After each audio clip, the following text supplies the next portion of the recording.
నందు ప్రియమైన దేవుని బిడ్డలందరికీ ప్రభువైన యేసుక్రీస్తు పేరిట శుభాభివందనములు తెలియజేస్తున్నామండి.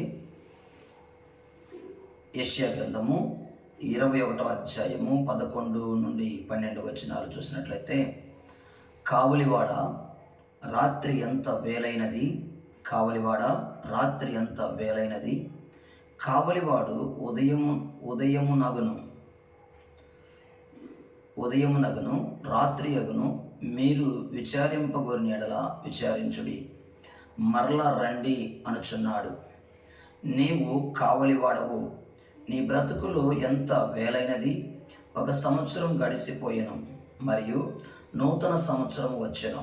నీ కుటుంబమునకు నీవే కావలివాడవు, నీ సంఘానికి నీవే కావలివాడవు, నీ గ్రామానికి నీవే కావలివాడవు, నీ యొక్క తరానికి నీవే కావలివాడవు. ప్రార్థనతోటి నిన్ను నీవు కాపాడుకోవాలా, ప్రార్థనాత్మతో నీ ఆత్మను కాపాడుకోవాలా, ప్రార్థనతో నీ కుటుంబాన్ని కాపాడుకోవాలా, ప్రార్థనతో నీ ఇరుగు పొరుగు వారిని కాపాడుకోవాలా, ప్రార్థనతో నీ గ్రామాన్ని కాపాడుకోవాలా, ప్రార్థనతో నీ తరాన్ని కాపాడుకోవాలా. నీవు కావలివాడవు.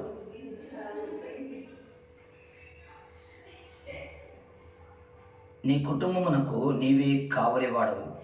నీ సంఘమును కాపాడుకునే బాధ్యత కూడా నీదే. సంఘములో ఉన్న ప్రతి వ్యక్తి తన ప్రార్థన ద్వారా ఒక కాపరి వాణిగా ఉండాలి. పాదిరి గారు ఒక్కడే ఆ పనిని చేయలేడు. కొంతమంది క్రీస్తు యొక్క జీవములోనికి ప్రవేశించకుండా చనిపోతున్నారు. కొందరు వారి యొక్క హృదయములో వేకువ చుక్క ఉదయించడానికి ముందుగానే చనిపోతున్నారు. మరికొందరు చీకటి గల ప్రాంతంలో దేవుని వాక్యం వెలుగు వలె ప్రకాశించక మునిపే చనిపోతున్నారు. పాపినైనాను కరుణించుము అను ప్రార్థన చేయకుండానే ఈ లోకమును విడిచిపోతున్నారు. కావలివాడా, ఇది నూతన సంవత్సరము. నీ జీవితము చీకటిలో అంతరించిపోకుండా లెమ్ము. మినుకుమనే నీ దీపము వెలిగించబడాలి. కాలము గతించుచున్నది. చీకటిలో నుండి మరణ ఛాయలోనికి ప్రవేశించకుండానట్లు మారు మనసు పొందని వారు మేల్కొనాలి. చీకటిలో నుండి గొప్ప వెలుగులోనికి పిలిచిన వాని గుణాతిశయములను ప్రచురపరచు నిమిత్తము మనం పిలువబడితిమి. రాజులైన యాజక సమూహముగా మరియు పరిశుద్ధ జనాంగముగా పిలువబడితిమి. దానిని ఎప్పుడు మనము స్థాపించదము. ఈ నూతన సంవత్సరములో అన్ని బంధకాల నుండి విడిపింపబడేలాగున ప్రార్థన చేసుకుందాం. కాలము గతించుచున్నది.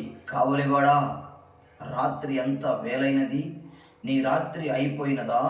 నీవు వెలుగులో జీవించుచున్నావా?